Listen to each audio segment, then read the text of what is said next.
Radio 88.3.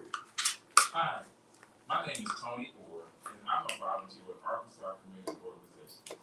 On July 8th at 10 a.m. to 2 p.m., we are showing our appreciation to our members and volunteers that have supported our work in social justice efforts.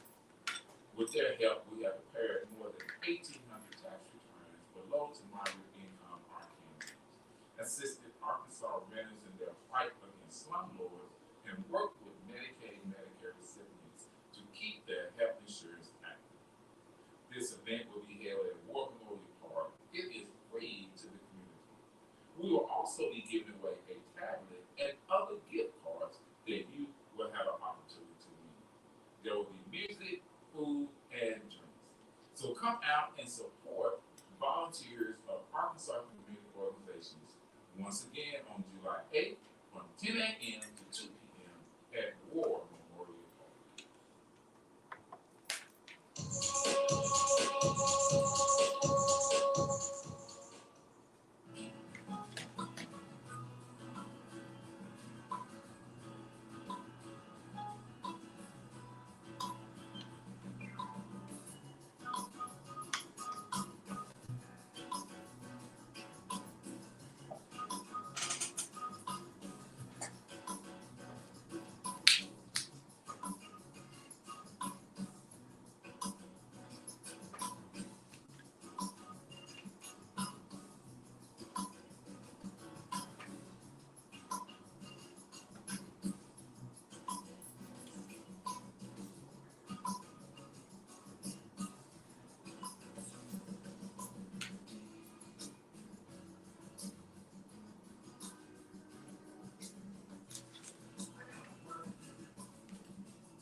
Yes, well, you heard the music and you know what that means. We've got work to do. So you are tuned into the workplace right here at KABF 88.3 FM, where we are the voice of the people.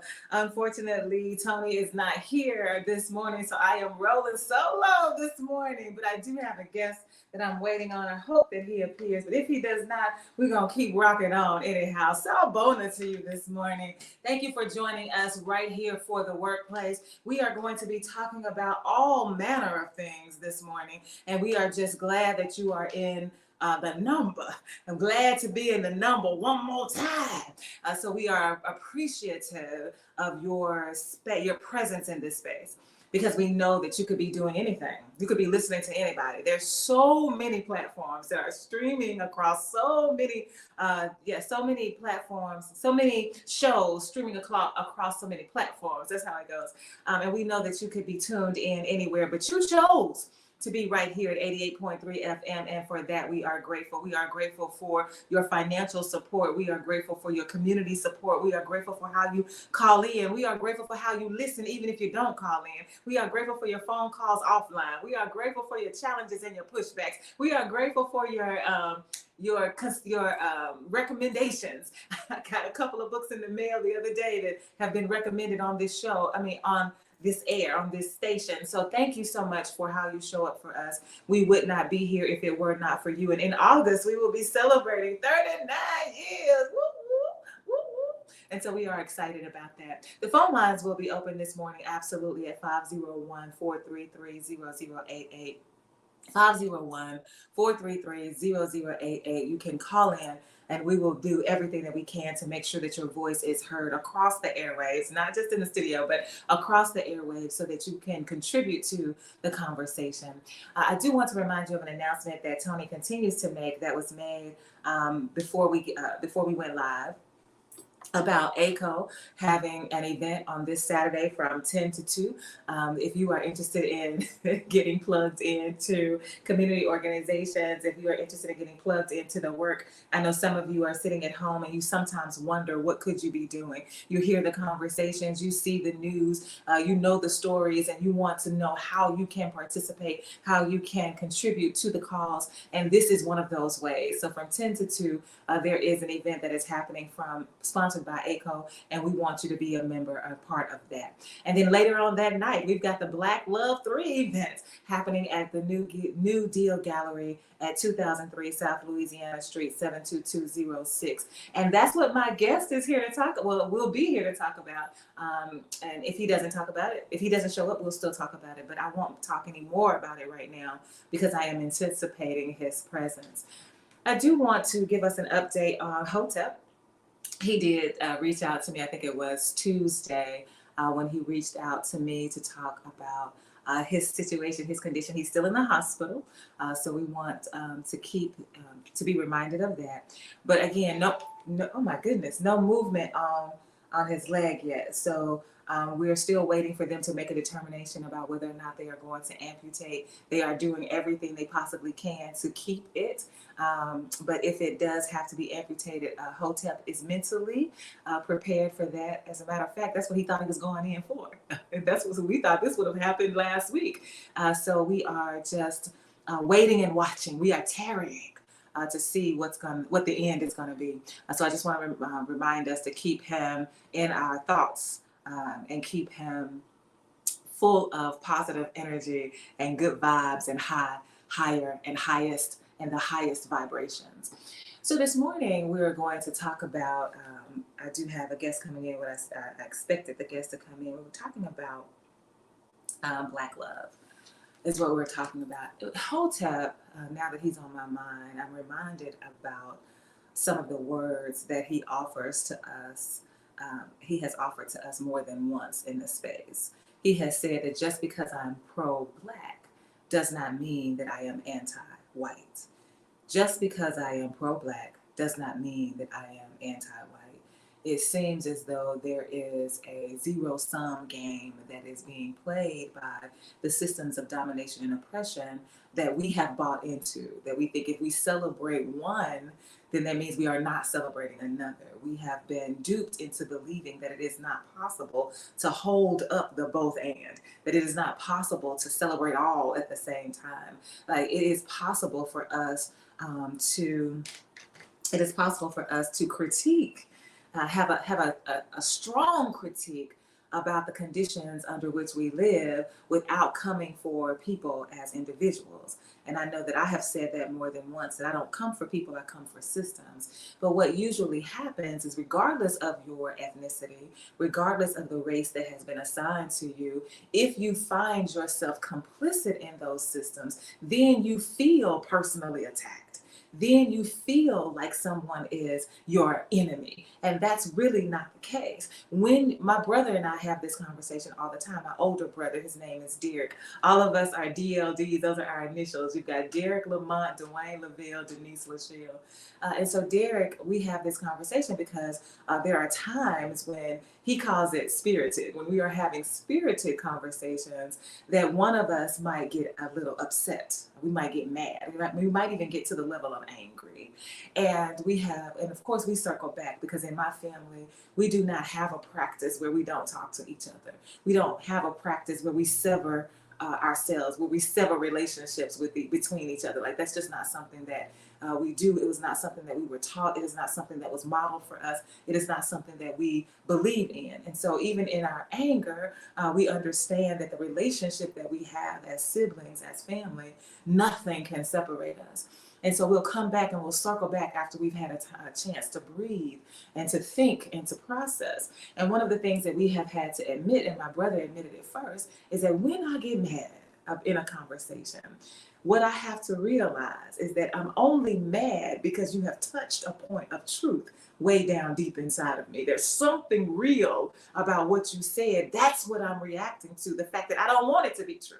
I wish it wasn't that way. I wish that you were not pointing out something that I need to take a look at. I wish you were not naming something about myself. People don't like the way that feels. And so because we don't like the way the truth feels on the inside of us, we have a negative reaction to it. And even the negative reaction should cause us to be introspective, but instead it causes us to lash out. So now that you are making me look at me, take a deeper look at me, I get mad at you for that. So now I'm going to blame you for the fact that I need to deal with something that's happening way down deep inside of me.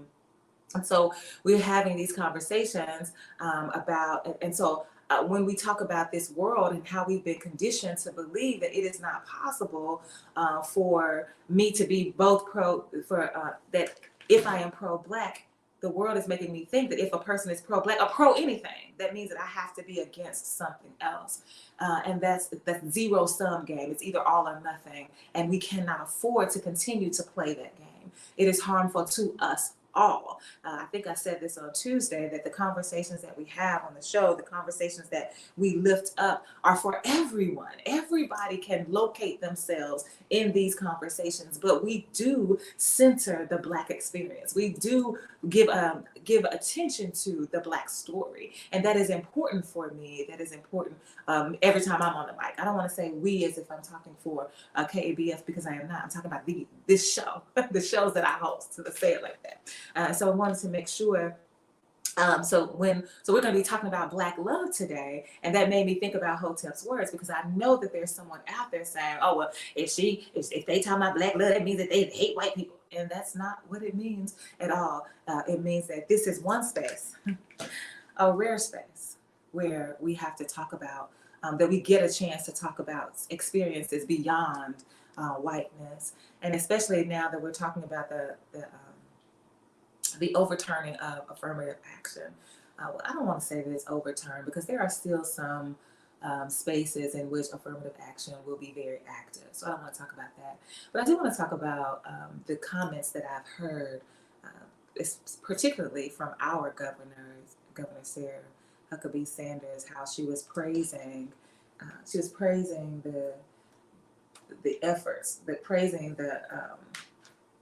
the actions of the Supreme Court to overturn affirmative action, and she was praising it in a very public way, which to me means that you are inviting public comment. Anytime you put something out on social media, it means that you are opening yourself up to the public, to the world, to have a comment about it. And so she was talking about how grateful she is. I'm not paraphrasing at all, but how grateful she is. She really believes that what the Supreme Court did was a good thing.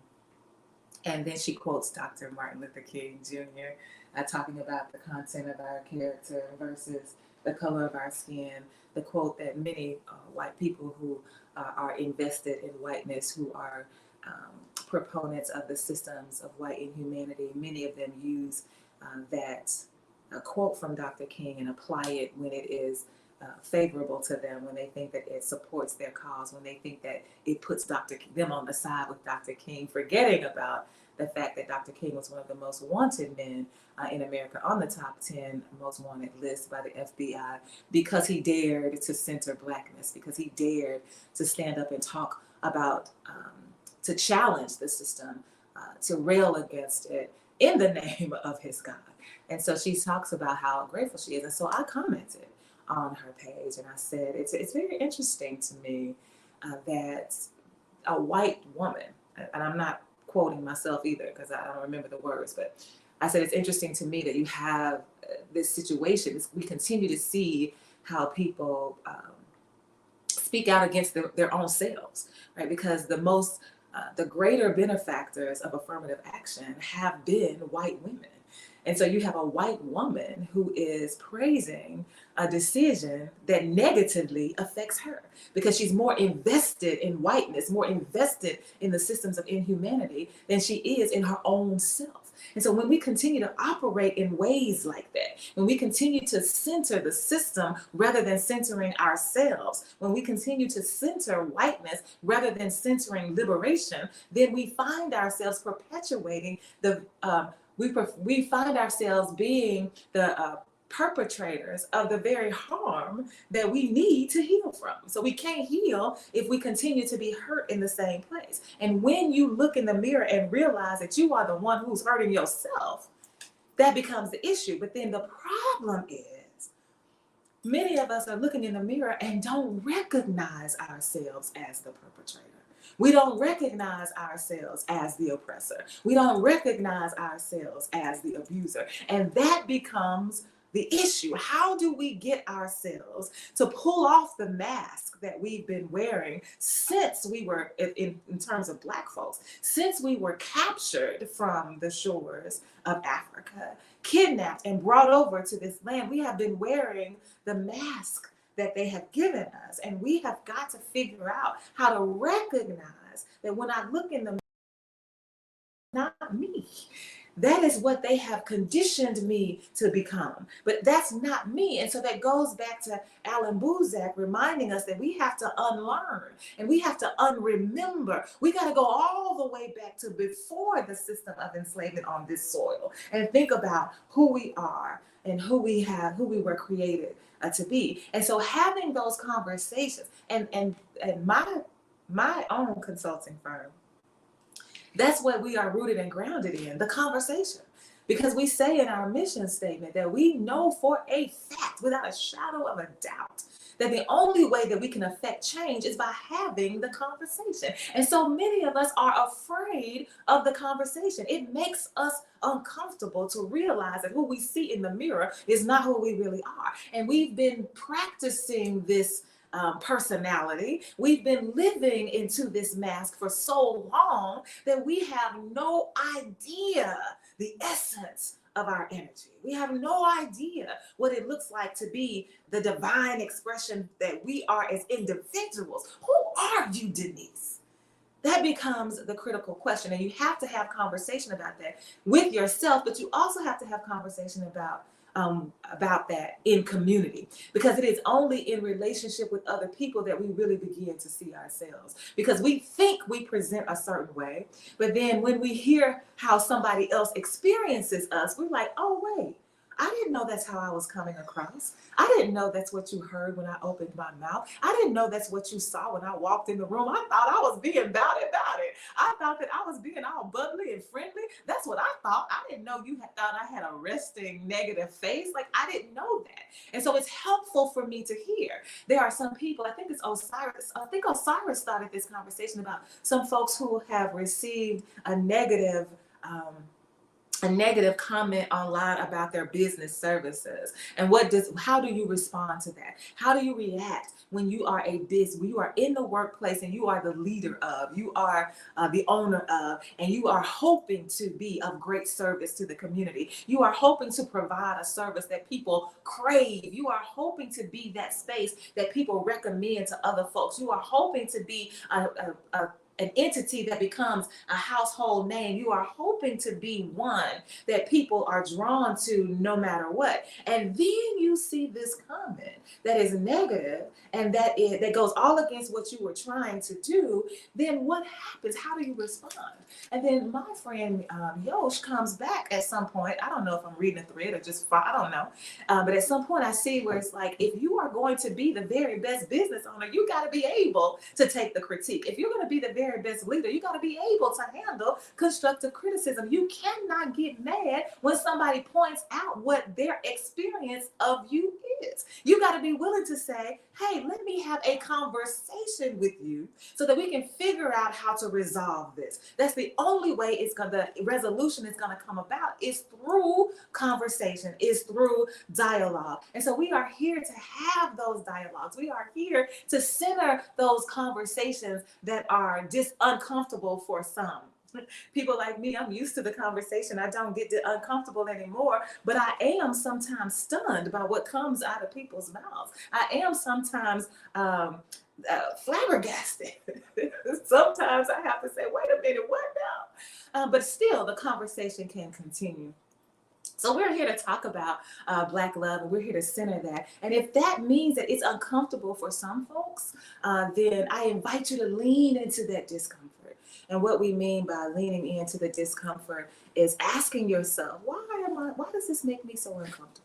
What's happening what am I feeling? Am I angry? Am I frustrated? Am I confused? Like, what is that? And take some time to interrogate yourself. Take some time to sit with those feelings. Take some time with somebody else to ask them. When people say this, like, how do you feel? I heard this today. Like, have a conversation, like, work through it. Allow the discomfort to be educative for you, to educate you in some way, to give you some information that you need. Let me just pause for a moment because the guest has arrived. I didn't know if he was going to show up, but he has arrived. He must have seen his picture on Facebook, knowing that he was going to be put out there. You didn't even show up in your picture on Facebook. Yeah, that's a bad look. Wait, you said, what? Say it again? That's a bad look. Yeah, that's a bad That's look. a bad look. Real. So I sent you the link for StreamYard Okay. so that you can put you up on the screen. Okay. Ladies and gentlemen, and my gender non-conforming siblings, I want to take a moment to introduce to some and to present to others. Keith Harper. What's up? Well, I'm happy to be here. Thank you for having me as a guest today. Yeah. I appreciate it very much. How you doing? He talking about, thank you for having me as a guest, like I called him or something. I mean, we keep it real on this station. I'm not gonna play with you. We keep it real on this station. I'm not gonna play with you. Okay. I need you to cut your mic all the way down. Yeah, Yes. I And got put you. yourself on mute. You got yourself on mute. We don't want the feedback Okay. because they will complain and I will They're be complaining. We don't want that No, we don't want at that. all. So Keith, Yes. on the way over here, I was trying to figure out how I was going to introduce you. I was trying to think about, usually I start out with how we met when I have a guest. I remember I could not remember. That's bad. When both people don't know how they met. I could not remember. So I said, okay, first let's start with you. Let me just let you talk. I want you to introduce yourself to us and tell us what it is that you would have us to know about Keith Harper. And then we'll go from there. Because I cannot remember I will tell you some, I have some stories about you that I will tell, but I cannot remember how we met. And so I want to give you the chance. Instead of me leading it, I'm going to let you have it to tell us. Okay, I just started off and then you come in with them stories. Okay. And they'll find out. But I am an actor, producer, director here in Arkansas, based in Arkansas. I travel from here to Atlanta or here to LA doing projects. And yeah, I'm all about just engaging people in the arts and having deep conversations. You know what I'm saying? I think art exposes the truth and provides healing. And that's just what a lot of my pieces, a lot of my works is about that. And how we can advance that in society. So yeah. You say you think art is healing. Is that what you said? Yeah, it exposes the truth because we tend we intend to not talk about it. And it provides healing once you expose it. Yeah. Yeah. So a permanent Band-Aid without the Band-Aid. Yeah, if that makes sense. A permanent Band-Aid without the Band-Aid. Yeah, so it's healing. Yeah. Okay. Yes. Okay. Now, what stories you got about me? This is what I want to know. I don't know if I want to tell them right just yet. Okay, well then do one of them then. But you are an actor, producer, director. That is how I came to learn of you. Not meeting you, but I came to learn of you because I went to one of the shows that you produced at New Deal Gallery. I cannot remember the name of it, but there was the black man who was the janitor, but he also performed the role of the father in Fences at the end of the show. That's right. And I was captivated and mesmerized by this man performing Fences that I walked up to him and I said, "You not walking out this door until I learn your name. I want you to come on the show." And we tried to make that happen. It didn't happen, but we tried to make it happen for him to come on. And then it turns out that you were the one who produced that show. So I learned about you because was a part of that. I was a participant in the audience of watching that show unfold. And there was also this scene with a young black man and a young white man where they were having conversations where race and privilege and all of that came out of the conversation, and it was done in a way where it provoked you to have conversation about it afterwards, right? That's right. And so that's how I learned of you. Because now, what was the name of it? American Voices. American Voices. Okay, so that's how I learned it, but I still didn't meet you then. But you were there. I was there, but you know how you're a celebrity, so I guess you were schmoozing it up with the other folks. I guess you were taking pictures and selfies, like whatever y'all do. Okay. I was just there. And so since then, you came on the board for Ozark Living I Newspaper. did, maybe like right after that. So can you talk a little bit about Ozark Living Newspaper, especially since they are hosting the Black Love event that we are having on this Saturday night at 7 p.m. at the New Deal Gallery, 2003 South Louisiana Street, 72206. The doors are open at 6 p.m. for the reception, where you will be able to engage with the artists whose art will be on the wall. And so that's from 6 to 7. The conversation starts at 7. I want to say something about it too. I was just making an announcement. Well, I asked you to say something about Ozark Living Newspaper. I want to talk about the Black Love too. We gonna get there. Okay. Ozark Living Newspaper, founded in 2017. It became an official theater company in 2018 as a 501c nonprofit theater where they do devised pieces. They engage the audience and the community in different works, new works with people. They have Theater of the Air. What is Theater of the Air? Theater of the Air is a radio theater broadcast. I think that's where they have different conversations, and some of the shows that are on there right now is Black Love 1, and Black Love 2 should be on there very soon if it is edited. It's edited. Maya sent the edit. Good. So yeah, Black Love 1 and 2 is on there, and something else that the former artistic director did should be on there too. Oh, that's right. You are the artist, newly elected. Yes, I artistic am. Director Yes, of the I Ozark am. Living Newspaper. July 15th will be 2 months. Congratulations. Thank you. Thank you very much. I appreciate you. Yes. But yes, as the artistic director, I'm just trying to bring in new life and consistency, because I feel like Ozarks tend to be a little bit inconsistent. Because I didn't even know this was a theater company until October of last year. And they've been around for a few years. Pre-pandemic, they started pre-pandemic, so and the odds of the pandemic, things got quiet. But yeah, I'm just trying to bring some consistency, bring in some new blood, different vision, and some new fresh works. Yeah. So if a person out there is a creator, is an artist, and they're listening to this show, or they learn about it, and they say, I want to know, how can I get involved? Like, I have a work, or I have a piece, or I'd like to act, or I'd like to, like, how do they get involved?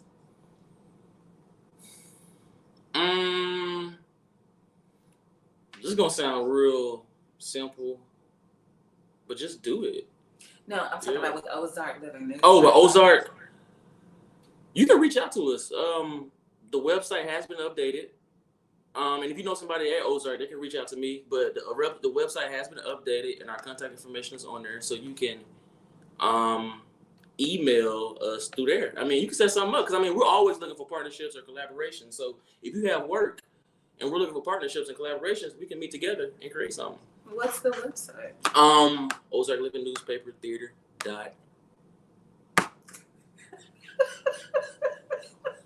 I'm gonna say org. Because if it's .org, it should be .com, right? Is that what you're saying? It's either .com or .org. It's dot. Yes. This is the one question I don't have an answer for. And that's terrible. Yeah. I guess if you just Google Ozark Living Newspaper, it pops up. It'll pop up. It's and then you org. can just click on Ozark Living Newspaper. Right. But and also, go to the about page. Yeah. And then go to the about page. Yeah. And then you'll learn about it. And then there's a contact us link. And then you can write in and you will get that. I get the Gmail account. So when you email us, we get, the Gmail comes to me. The Gmail comes to you, and so they will be talking directly to you. So if you are out there and you have been wondering how can you get your work, how can you get more eyes on your projects? How can you get more involved? How can you partner? How can you collaborate? Here is an opportunity for you with Keith Harper, the artistic director. And Denise. Artistic director for Ozark Living Newspaper. This is an opportunity for you to do that. And we want you to know that we are serious about the collaborations. One of the things I can say about Keith is that I've heard about his vision. He shares it freely and willingly at all times. Do I for real? Yes, you do. And so I know that he's trying to do a new thing and breathe some fresh air into the theater company. And so that's one of the reasons why you are here, because I don't know if people realize that this opportunity is right here in front of them to collaborate and to bring their projects to life in a very real way. I'm talking about manifesting it, like bodies in the room watching this unfold, which is what's going to happen on Saturday for the Black Love event. So the Black Love event is a dialogue. It is not a play.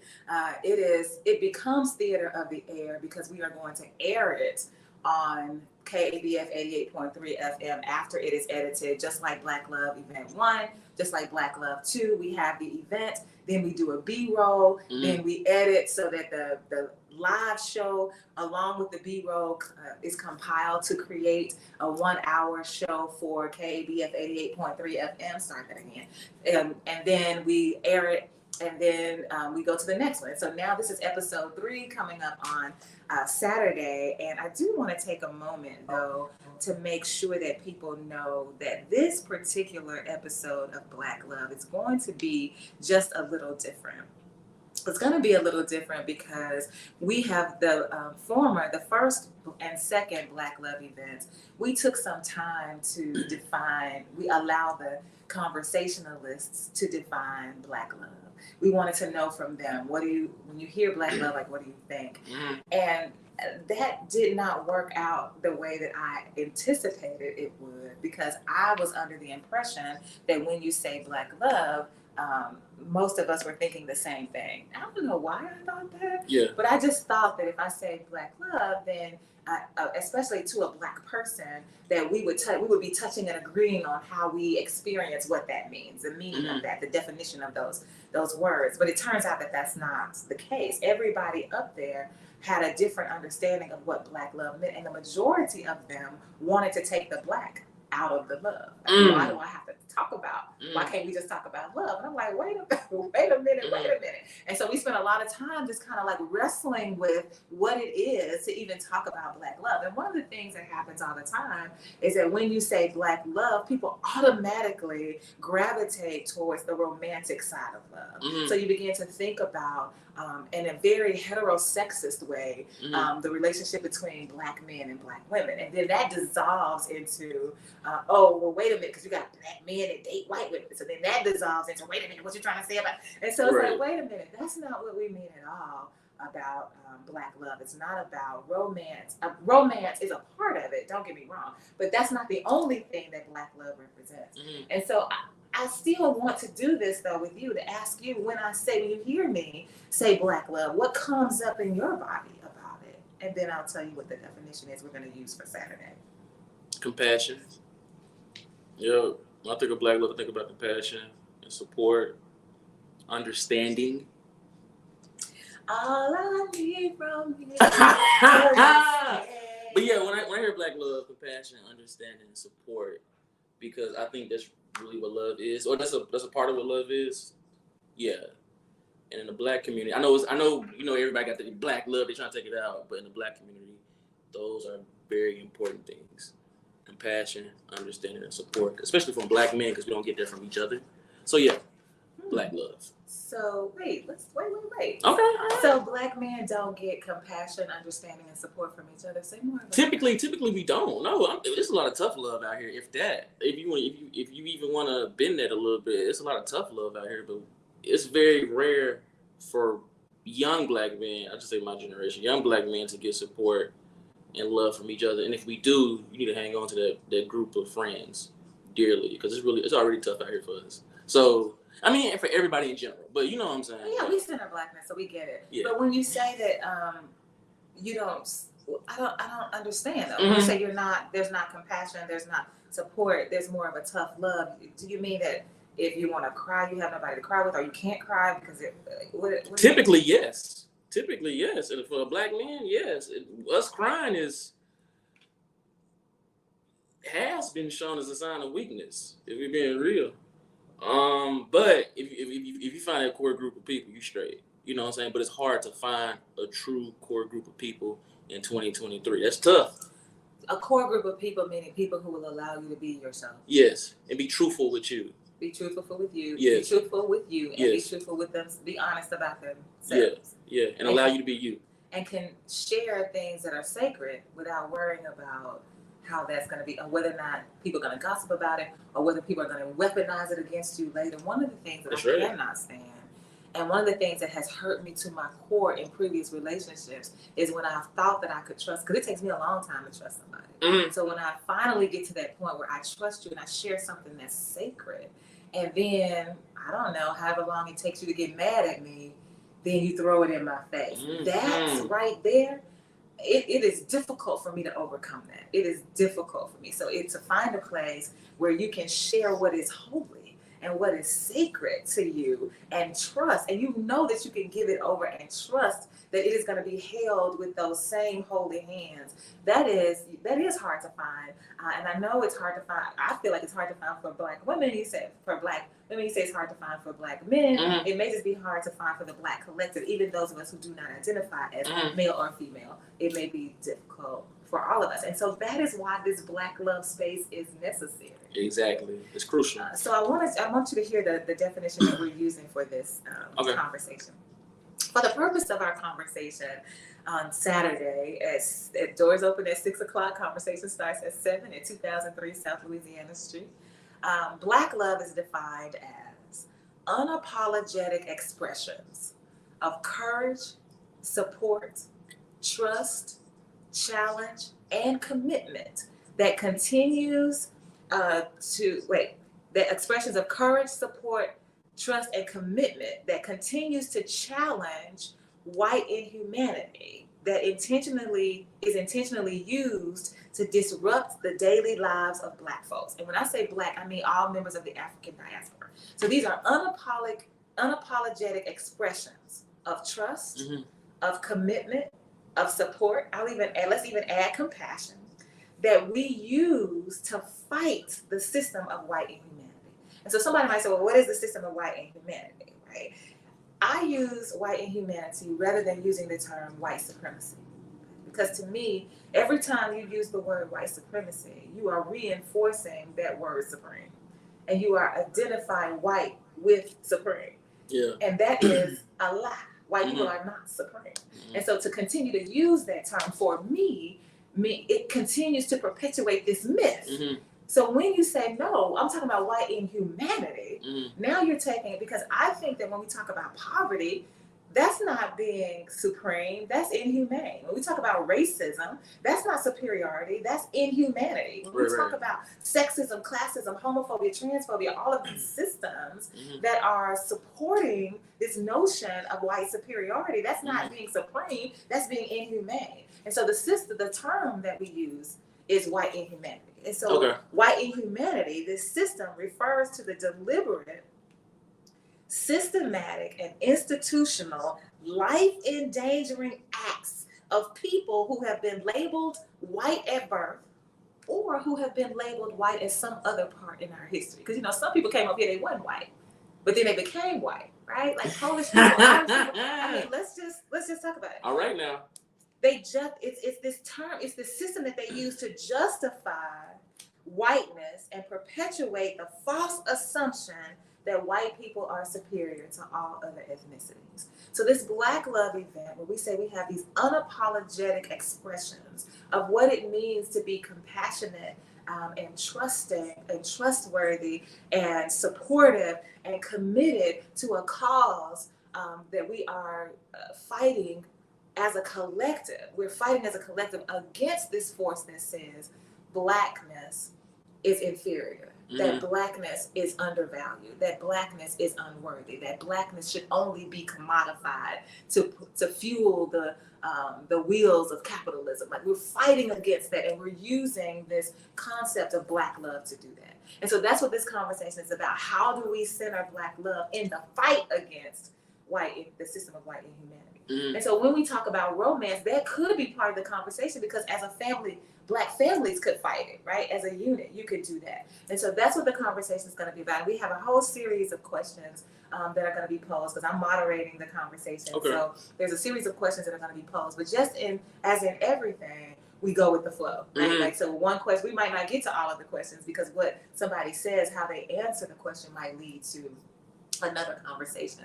And so that's what we're going to be talking about. And so that's the conversation. But I am going to perform because I haven't done that before. What you performing? Usually I read it. I usually read the excerpt from Toni Morrison's Beloved, when she talks about them being. It's actually a worship service that they talk about, when they gather the people, and she's preaching. The woman is preaching to the community, and she's gathering, and she's giving them commands about, you need to wail and you need to sing, and all of a sudden everybody's just taking on everybody's roles, and it all becomes just one beautiful expression of oneness and of unity, of community in this space. So that's what I'll be performing to get us started, because it is theater, and so that's the theater part that leads us into the conversation. That's what's up. So that's what's happening on Saturday.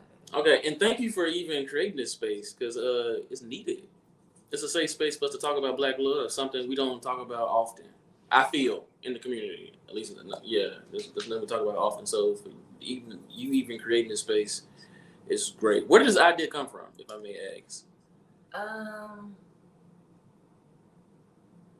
Because this is a great idea to have this space for this. I was talking out of conversation. It was born out of conversation, and I was talking particularly to Black women, people who identify as women in the most expansive sense of the word. So people who are queer, people who are trans, people who are non-binary, people who are gender non-conforming, people who are female, people who are women. Like, it was all of us, because we were just talking, and the conversation continues to happen in all the circles that I'm in. The conversation continues to come up. The topic that we don't have a space where we can just talk about what it means to love as Black folks. And that it's not, and when we do talk about it, it's not honored, it's not celebrated, it's not respected. And so we can't keep waiting for somebody else to create the space for us. We have to create the space for ourselves. That's right. And so I just decided to pitch it and see what happened. And so we started. I thought it was just going to be one. I thought it was going to be just one show. And so it wasn't, we didn't call it Black Love 1. We just called it Black Love, and we thought we were going to be finished. And it was primarily the voices of women. And then the people after, because there's a Q&A afterwards. So the people were like, it was during the Q&A that a question came up. We were like, wait a minute. We need another show for that. Yeah. And so then we had primarily the voices of Black men. Was the second show. And then during the Q&A, there was pushback about us being, actually in the first one, there was pushback about the conversation itself being set in the heterosexist normative, right? And so here you are talking about Black love, but you're only talking about it through one lens, says X. And so when you decided to create this space, what were you thinking about Black love? Did you even create room for love beyond Black men and Black women alone, right? And so I'm like, wait a minute, did they just call us out in here, right? And so they did. They called it, but the question was to the conversationalist. But me sitting there as the moderator and the creator of the space, I'm like, ouch, right? Yeah. And so now here we have this space on this Saturday, which is from the voices of Black women, Black men, and everybody in between. So it's for all those voices that have been left out of the previous conversations as well. And so it's just an ever evolving thing. And that's, so we ended up, here we are on episode 3. I love how you finding ways to expand this, because it was just one, which is Black love without a part 1, just Black love with the women, Black love with the men. Now your pronouns for this is he, she, and they. So it's expanded. I think that's dope that you're finding ways to continue it. You know what I'm saying? And I really think we have to have this conversation if we're talking about doing it at Black love, because Black people, I have been having some very painful conversations with Black people who live at the intersection of LGBTQ. Mm-hmm. And we can LGBTQIAA2SP plus. So all of that. So I've been having some very painful conversations with them. One conversation is I had a friend who went to her family reunion, and she is married to a woman. And when she was there by herself. Her wife was not there. But when it was time to take the family photos, Mm-hmm. they left her out. She was not allowed to be a part of the family photo at the family reunion. Mm-hmm. And this is a Black family. That's one story. Mm-hmm. There's another story that I was listening to where, and this wasn't even a Black family, this was, but just living as LGBTQ, that the partner, they're not married, but they are partners, was going to visit her parents. Mm-hmm. And I said, are you going to go too? Said, no, I can't because, oh yeah, this was a Black family. I can't because they don't believe in us. They don't recognize us. It would be a problem if I showed up. So the parents are ailing and you need somebody to take care of you. And there are two people willing to take care of you, but you did not care for one of them because you can't be around all of that. Okay, this is in Black families. Mm-hmm. I had this guy trying to holler at me. Mm-hmm. So he's like, want to go out for a drink? I'm like, okay, we'll go out for a drink. And he said, what you drink? What's your drink of choice? So we talking about drinks. And I said, well, if you want to have the best drinks in town, you can find them at the gay bar on 16. Mm-hmm. He said, oh no. I'm like, wait, what? I can't. I said, so you can't have a drink at the bar because what? Well, I just gotta keep it real. And so I've been struggling with these conversations because I don't understand how Black people who have who experience discrimination on a cellular level, we experience it way down deep in our bodies. We carry it from our ancestors. We feel it in the movements and the motions that we make every single day. The discrimination, the dehumanization, the degradation. How dare we who have experienced this turn around and inflict it on another community? Help me understand that, Key. Right. So we have to have these conversations, and I'm gonna create a space for them where, yes, we talk about Black love as he, she, and they, because it's in your family. Mm-hmm. And so you are denying your own family. You're turning against your own family. You're putting your own children out in the street. You are turning your back on the people that you gave birth to. How does that work? And then you say you love somebody. And but wait a minute, but you'll celebrate the 4th of July. You love this country. But you don't love your people. Mm-hmm. So yes, we gotta have this conversation because much of what our discrimination is rooted in against people who are LGBTQ is rooted in the religion that we were taught by people who are when we were little. Mm-hmm. And it's a carryover from the slave masters. Mm-hmm. Because that's not our own religion. That's what we have been indoctrinated to believe. Mm-hmm. And we are using some indoctrinated lie to separate our families. And so we gotta create spaces, because you said it earlier, because it'll help us heal. That's right. And we need healing. If don't nobody else need healing, I think the world needs healing. But I definitely believe Black folks need healing. That's right. Exposes the truth and delivers healing for real. So then how do you define truth? Because that becomes also a hiccup in the conversation, because you got some people talking about, well, that's your truth and this is my truth. And I'm like, no, some things are like, it's not yours or mine, it's ours. Mm-hmm. So how do you define that? You go first on them. I gotta think about that one, because everybody's truth. Because you know, and then let's go back to what you just said. What they taught us when we was little: it's your truth, it's my truth, and then there's it's what you say, what I say, and then it's the truth. You know what I'm saying? So everybody's version of the truth is completely different. Some people go by facts. Some people go by what they were taught when they were little. So the truth is different for everybody, and I think that's not a problem. But it's because it's everybody's different, but everybody's truth is different. As I get older and what I'm learning, because people go by paperwork, facts, what he say, she say, and then this is what it is. So things like that. So Phyllis Brown reminds me of a conversation that I was having with her. You asked me where did the idea come from about Black love. Yes. She said perhaps it came from reading Black Women, Black Love. That's a book I know you've started tuning in to Community Voices. I see you've started tuning in. Every Tuesday. And so we have conversations here where we are inviting people to talk about what books you're reading, like what we want to. Mr. Willie for sure is pushing us right now to even start a book club. Like, let's all read the same book. Let's talk about it on the air. Let's ask some questions. And so Phyllis Brown and I, we share book lists all the time. And so one of the books that she recommended that I read is Black Women, Black Love. And it talks about all of these issues that we are raising about how the system of white inhumanity stops us and disrupts Black love in a way that makes it virtually, it doesn't render it impossible, but it tries very hard to make sure that we are not able to have households that are running in a very nurturing way where people have time with their children. You know, when you live in poverty and you're trying to work 2 or 3 jobs to make ends meet, that means that you are losing time. You're losing time to sleep. You're losing time to think. You're losing time to create. And you're losing time to nurture your family, your children. You don't have time to sit down and just say, hey, how was your day? My neighbor across the street is named Mike Orndorff, and he has 2 children with his wife.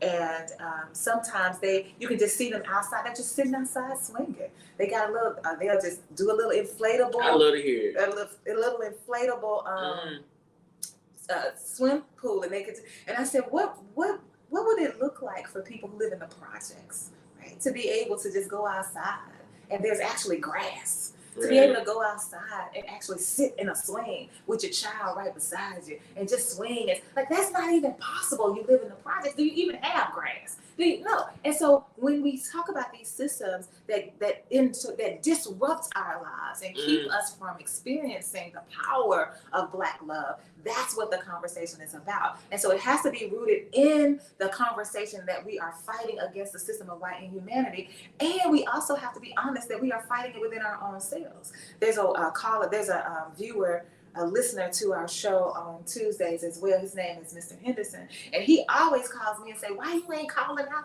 the parents? Why aren't you asking the questions of how we're raising these children, right? Yeah. And so we have to ask the hard questions both inside our community and outside our community. And so these spaces that we are creating through Black Love, these events, is for us to have the conversation, to hold up the both and. Yes, we're fighting the system and we're trying to heal ourselves. And so I think that maybe we shouldn't even talk about truth. You said you were going to let me go first in defining what truth is. And I'm thinking maybe we don't have to define truth. Maybe that's not what I'm looking for. Because if it's possible for you to have your own version, and it's possible for me to have my own version, then we're never going to get anywhere because we're going to be too busy fighting to come up with a version that both of us can agree to. Right. And it takes a lot to get people to agree on something, to the point where we don't even look for 100% agreement. We look for consensus, right? Like, can we get the majority of us? And so perhaps what we need to fight for is justice.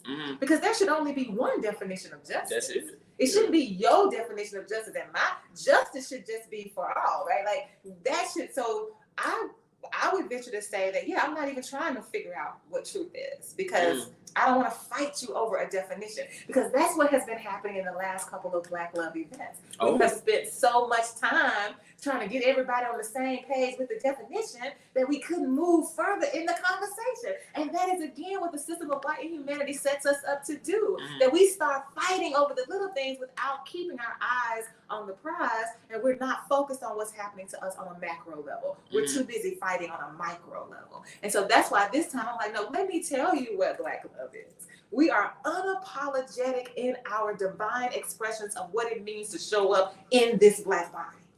And we are going to use the power of this Black body to affect change throughout our world. And we can do it with conversation that is healing, with conversation that is transformative, with conversation that is open and honest and just, and that leads us to action. Because one of the things that I love about being a member of the Ozark Living Newspaper is that we try to link everything that we do to an action, a We do. direct action, right? Like we're having this conversation about Black love so that we can fight the systems that come against Black love. So, okay, we need to name this in this space as we're having this conversation. In the name of Ozark Living Newspaper, we challenge this system of white inhumanity that will not honor and celebrate Blackness. That's why we agreed to host this space. Right. And so that's one of the things that I love about it. So we have to have these conversations, but we want the conversation to be more than just a conversation. Mm-hmm.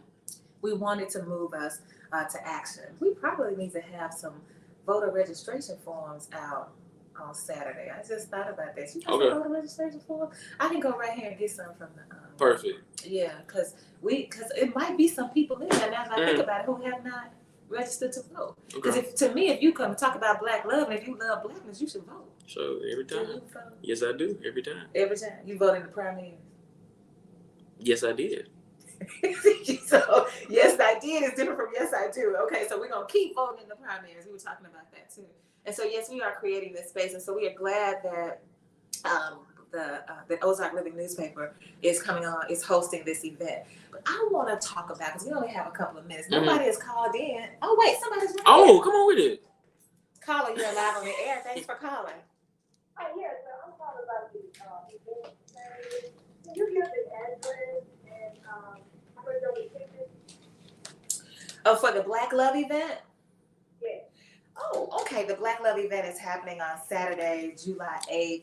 The doors are open at 6 for the reception. The conversation starts at 7 at 2003 South Louisiana Street in Little Rock, 72206. So that's 2003 South Louisiana Street, right here in Little Rock, 72206. It is pay what you can. That's right. So that means if you got $0, That's okay. you walk right on in that door and find a seat. You can, and you are welcome to the refreshments that are going to be in the back. You don't have to pay for anything.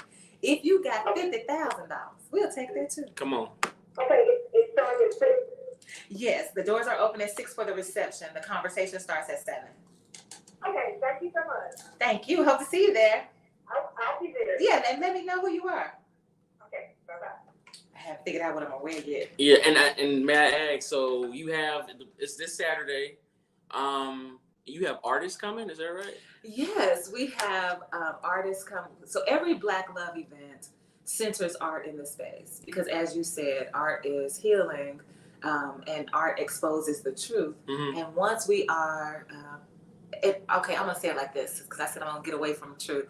Art exposes injustice. Okay. Because if you see some of the art on the wall, Mm-hmm. if you think about the art that you're looking at on the wall, you can see pain. Yeah. You can see trauma. You can see reconciliation. You can see all of this through the lens of the artist. You can see divine how people see themselves in their own truth. And I will use truth in this way. You can see that. And so we have invited artists into the space, and particularly artists who do not usually have an opportunity to show. Right. So because we have the privilege, Lee, the owner, gives us the privilege to have this in his space, right? We got to pay, but this is a privilege to have the space, to be in partnership with him. Then we give them an opportunity to be seen, to show your work. And we give you an opportunity, if people want to buy your work, we give you an opportunity to sell. Like all of that happens in the space. It's going to have, the reception will allow you an opportunity to walk around and see the art, to engage with the artist. After the event, if you want to purchase some art and have conversation, like all of that will happen in this space. So it's a lot going on in a very good really. So Adrienne Thompson is over our art, the art portion of it, and she is working diligently. They are working diligently to make sure that the art, as always, is amazing. Have you seen the art? I have in the past. I am going to have to. I'm going to have to do a better job. I think I'm going to ask them, can I take pictures of what they put on the wall so that we can put it on Facebook so people can see. So that's another way that we can get their work out there for folks to say. Because people could actually say, I might not want this piece, but I love your art and I believe in your talent and I want to commission a piece. So will you draw a specific thing for me? So people could be commissioned to do that work. So there will be art, and we always have art on the wall, and it is always amazing. Z. Mm. I'm telling you, I'm blown away by what I'm just blown away by the creativity, like what is in us and what comes out of us. Like I'm transformed by it every single time. Virgil Miller is listening to the show. I see you, Virgil Miller. He's a city director for Ward 1. Do you live in Ward? You ain't got to tell us where you stay, because I'm just wait a minute. I just want to know if he's your city director, but we're not trying to ask you where you stay. But before we go, though, because we're running out of time, I want to make sure that I circle back to Clyde's. Yes, come on with it. Yeah. By Lynn Nottage. Yes, Clyde's was shown at the Rep. Mm-hmm. Started on June 7th, and it ran through the 25th. That's right. And you were actually a member of the cast. I was. Clyde's. I was there on opening night. Thank you for coming. Absolutely. I want to make sure that I don't just talk, right? Like if I'm asking people to support the arts, I need to be one who supports the arts. And so I was there. Yvonne Stickney. Yes. She was, I guess she was the lead of the show. Yes. Yeah. So tell us about Clyde's. Clyde's is a new play by Lynn Nottage. I believe the original version of it was called Floyd, in honor of George Floyd, I think. It premiered on Broadway October of 2021, I believe. So it's pretty new. It's about ex-cons working at a sandwich shop owned by Clyde. And throughout the story, they deal with trials and tribulations about drug abuse, getting new jobs, the process for getting new jobs, the conflict of new employees coming in because they feel their space is threatened or something will be taken from them. And it is in my opinion, I call it a dramedy. So it's a comedy and there's some drama involved. I didn't laugh too much, did I? I don't remember. You didn't laugh too much? I don't remember laughing too much. Mm-hmm. I think I laughed a little bit. You laughed a little bit? So yeah, okay, yeah, so it's a dramedy. Yeah, it's a smooth dramedy then, yeah. So yeah, you laugh a little and it gets serious and all that jazz. But yeah, it's a really, really fun play and it's new too, so it's fresh. We probably should have had you on the show to promote that because it's gone now. It's so gone, how would people? There's no way for people to watch it now. Yes, it's on YouTube. Okay. A version of the play is on YouTube for free because it's YouTube. And the message that I walked away with from Clyde's that I do want to share before we go is that just because your past does not define you. Nope. Whether it is you're formerly incarcerated. You used to be addicted to injection drugs. You used to be an alcoholic. You used to be whatever it is that you have gone through that continues to inform the you that you are becoming every single day.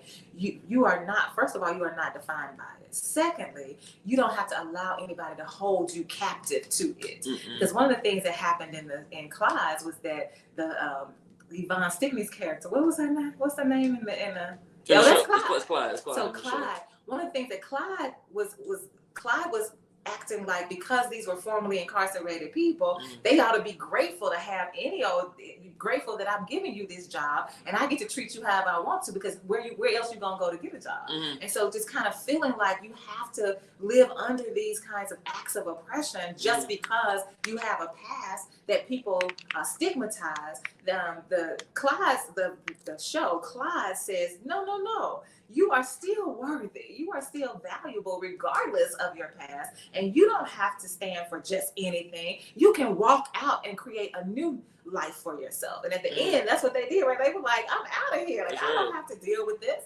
And so I loved that message of, yes, I know who I am. I'm not ashamed of what I've done. Mm-hmm. It has helped me to be who I am today, but you're not going to treat me any kind of way just because of what you think about my past. Mm-hmm. I am going to live into the essence of my own good self. That's what I'm going to do. So I appreciate the show. Thank you all for presenting it. Yes. I'm glad you were a part of it. What you got coming up? What's your next project? Skeleton Crew. Actors Theater Little Rock is partnering with the Ozark Living Newspaper Theater Company, to do Skeleton Crew by Dominique Morrow. So it takes place in a factory for workers who are about to lose their jobs. And the reason I selected this play is because I feel like it mirrors what we're going through right now, or at some point what we went through previously, with people getting laid off, people losing their jobs, people trying to get unemployment here in America. So I want to pick something that kind of mirror that and just talk about it. I think conversation is so important. So we're doing that August 10th through the 13th at Pulaski Tech Black Box. We need to come back to talk about that show closer to the time. Yes. Are you willing to do that? Yes, but before I leave, I want to give you your flowers because I don't have no physical flowers, unfortunately. But I'm going to give you some flowers because you're creating a space for people to have a conversation. You're creating a space for people art to be shown.